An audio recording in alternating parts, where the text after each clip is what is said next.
రక్షణ రంగంలో వేగవంతమైనటువంటి పరిణామాలు చోటు చేసుకుంటున్నాయి. రక్షణ సాంకేతికతలో భారత్ మరో ముందడుగు వేసింది. అధునాతన solid fuel ducted ram jet SFDR చోదక వ్యవస్థతో పనిచేసే క్షిపణి పరిజ్ఞానం మంగళవారం విజయవంతంగా పరీక్షించింది. ఒరిస్సా తీరానికి చేరువలోని సమీకృత పరీక్ష వేదిక నుంచి ఈ ప్రయోగం జరిగింది. గగనతలం నుంచి గగనతలంలో లక్ష్యాలను ఛేదించగల కొత్త తరం దీర్ఘశ్రేణి క్షిపణులను అభివృద్ధి చేయడానికి ఈ టెక్నాలజీ దోహదపడుతుంది. ఈ సాంకేతికత కలిగిన అతి కొద్ది దేశాల సరసన భారత్ చేరింది. రక్షణ పరిశోధన అభివృద్ధి సంస్థ DRDO ఈ పరిజ్ఞానాన్ని అభివృద్ధి చేసింది. ఇందులో హైదరాబాద్లోని రక్షణ పరిశోధన అభివృద్ధి ల్యాబ్, రీసెర్చ్ సెంటర్ ఇనూరత్, పూణేలోని high energy material research lab ముఖ్య పాత్ర పోషించాయి. ఈ టెక్నాలజీలో నాజిల్ రహిత బూస్టర్, ఘన ఇంధనంతో నడిచే ఎయిర్ బ్రీతింగ్ రామ్జెట్ ఇంజన్ వంటి ఉంటాయి. సంప్రదాయ రాకెట్ల ఇంధనంతో పాటు మండించడానికి అవసరమయ్యే ఆక్సిజన్ని ఆక్సిడైటర్ రూపంలో తీసుకెళ్తాయి. SFDR ఆధారిత క్షిపణి తీరు భిన్నం.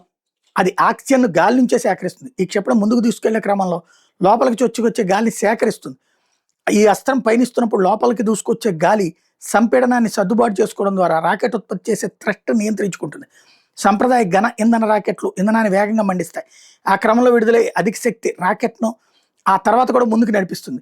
రామ్జెట్తో నడిచే క్షిపణంలో ప్రజ్వలన నియంత్రిత పద్ధతిలో సుస్థిరంగా కొనసాగుతుంది. అందువల్ల అవి ఎక్కువసేపు అధిక వేగాన్ని కొనసాగించగలవు. ముఖ్యంగా చివరిలో లక్ష్యానికి చేరువైన దశలోనూ అదే జోరును ప్రదర్శించగలవు.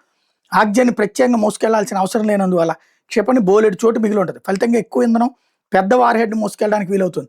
దీనివల్ల ప్రయాణించే దూరం ప్రత్యర్థికి కలిగించే నష్టం చాలా ఎక్కువగా ఉంటాయి. తొలుత క్షిపణికి అవసరమైనటువంటి వేగాన్ని అందించడానికి బూస్టర్ ఉపయోగపడుతుంది. నిర్దేశిత వేగాన్ని అందుకున్నాక రామ్జెట్ వ్యవస్థ పనిచేయడం ప్రారంభిస్తుంది. దీని ద్వారా ధ్వని కన్నా 3.8 రెట్ల వేగాన్ని సాధించవచ్చు.